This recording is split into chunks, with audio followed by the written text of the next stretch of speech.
Hey, hi, Auntie Angel here, ZGALA the Art Angel in the Head Hutt. And as usual, I'm here to check in with my own body, and I'd like to invite you to join me for a quick internal check.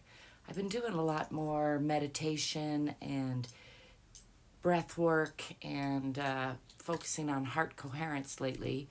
And it's got me inspired to share some of that with you because it's been very helpful in my own life. And hey, I'm all about trying to be helpful in life in the grand total scheme of things. And I find when I focus on my own coherence, checking in with my own internal narration, checking in with my own, as I call them, my shit stories, which, by the way, pretty much all brains left undisciplined will default to the shit storyteller, as I call it. So that doesn't mean there's something wrong with you, doesn't mean you're extra negative or have a disorder if you find that your internal narrator is telling you crappy stories. It's just the default. It's the brain's job to keep us safe, to look for problems, to look for worst case scenarios in its attempt to increase the likelihood that we stay alive at any cost.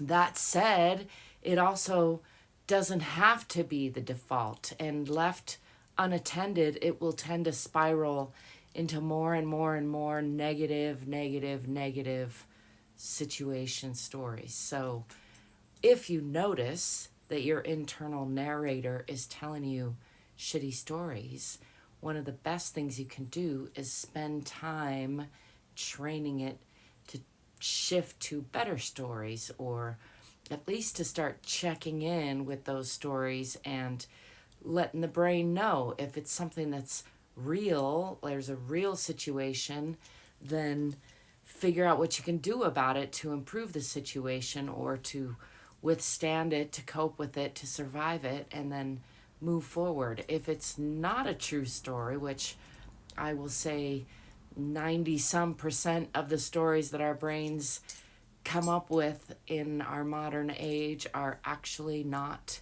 true. They're either not the whole truth, they're not the real truth. Sometimes they're completely outlandish, but even when they're mostly true, they're very rarely the entire truth, because actually none of us single beings can know the entire truth. There's always more going on than we are capable of being aware of. So I think it's important to check in with those narrations that the brain is giving us and change what we can, modify what we can, accept what we can't, but also learn to soothe that part of our mind which tends to trauma loop, repeat the dramas. And again, if it's left, if your brain, if you think about your brain as like a very immature, childlike soldier, its job is to try to keep you alive. It's not all that, it's not as smart as it thinks it is, pun intended. And so if we can learn to spend regular time, and meditation is a great way to do that, but so is journaling, so is just checking in a brief moment. What's my brain telling me right now? Noticing your feelings, your emotions can be another way. There's not one way to do this, is the point of all that rambling, but whatever way that works for you.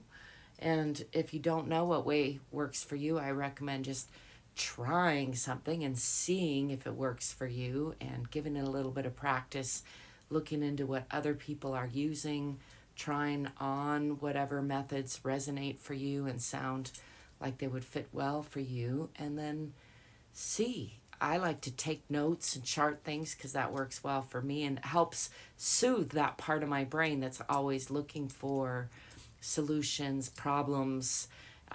If I give it solutions, like even if I don't know a solution, here, brain, I'm going to chart something. I'm going to journal about it. I'm going to track it every day so that we can look back and see what is the truth of that situation? Are things actually getting worse, or are they getting better, or are they pretty much the same, for example?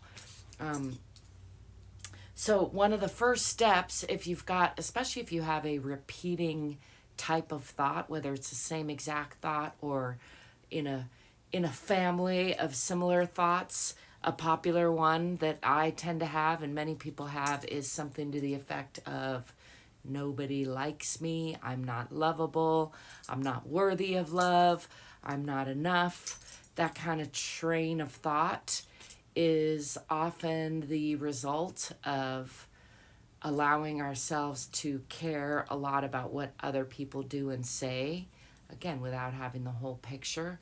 And then the brain will tend to make assumptions about what that might mean to us. So if you aren't heard or don't feel seen, or somebody shuts you down, you're censored, you're canceled, there's a wide spectrum of ways that can go, of circumstances that might lead us to think I'm unlovable, or I'm not worthy, or I'm not enough to do the things that I want to do. And while there may be shades of truth in that, there may or may not be, I guarantee you it's not the whole truth, because the fact that you're here is evidence that you are enough, that you are worthy of being alive, because, hey, here you are, proof in the flesh. So, and I ramble about all this kind of thing because I think it's easy to start to get into our own stories and think that we're the only ones, or that it's the worst ever, that we have it worse than other people. And the truth is that this is part of the human condition that we almost all struggle with. And the good news is there are solutions. There are ways to make it better. And one of those, as I already mentioned, is meditation. Taking time.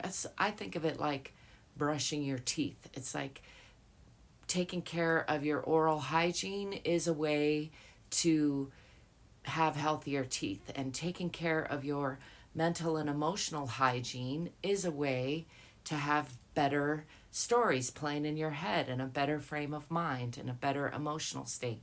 Taking care of your physical body, stretching and strengthening, like I try to promote on this channel, is a way to have a healthier, happier, more capable body. That's just the way the universe works, this life works. So I offer that as hopefully incentive and an invitation to look more, look deeper, look under the surface of whatever is playing in your internal narration, and start to question, is that really true? How is this thought serving me? Why do I think that is true? Those kind of questions can help you get another layer underneath just that superficial story of whatever the repeating story is that you're telling in your head. Maybe it's, I can't do that because of this, or a